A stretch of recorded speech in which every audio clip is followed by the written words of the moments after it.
starting off, well, what exactly is a cancer biomarker?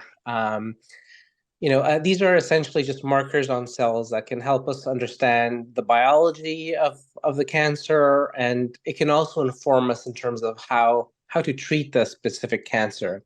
So to really understand cancer biomarkers, I think you got to go to Biology 101. And I apologize if this is really basic, but just thinking about a cell, so like most human cells, cancer cells are, they have this membrane. I don't know if you can see my mouse or if I can see. Does this let me pen and let's see, laser pointer.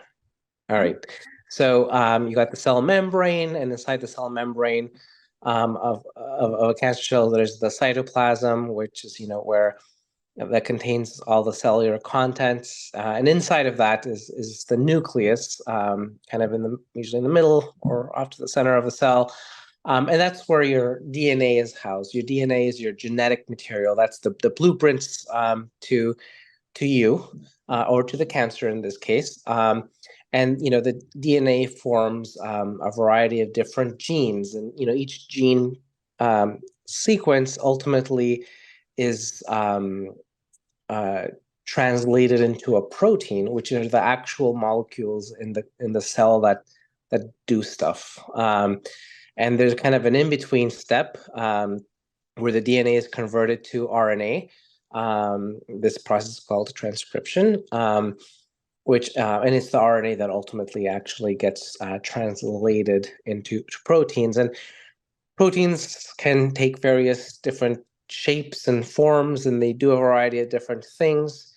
They can be inside of the cell cytoplasm, like this little protein here. And an example of that perhaps is like the estrogen receptor. So in breast cancer, the estrogen receptor is a really key biomarker. Some proteins can also be like on the membrane of the cell, like this little protein here, and another protein that sits on the cell in breast cancers. In some breast cancers is HER2, human epidermal growth factor receptor 2 new, and this sits on the cell. And these proteins, when they're activated, when they're stimulated, can tell the cell to do stuff, namely grow. So we're able to quantify the DNA, RNA, and protein and look at specific markers to understand a little more about the cancer biology and possibly how to target the cancer, or if the cancer biology can tell us a little bit about how to treat the specific cancer. So when we think about DNA, we think about mutations in specific genes. An example for it is like the PI3K mutation, which I'll talk a little more about later. When we think about RNA, we can look at different profiles of gene expression.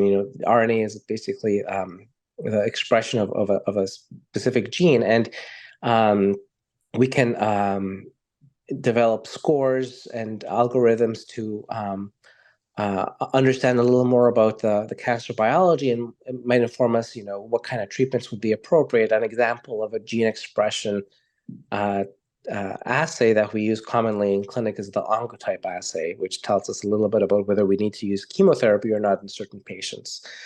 And then, like I mentioned, your protein is kind of like the end product, which again we can quantify. And classic examples are like the estrogen receptor, the HER2 receptor. Another one is the PD-L1 receptor.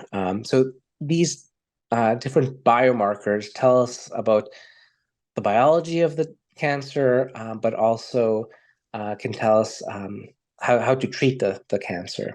So they're really important in that way.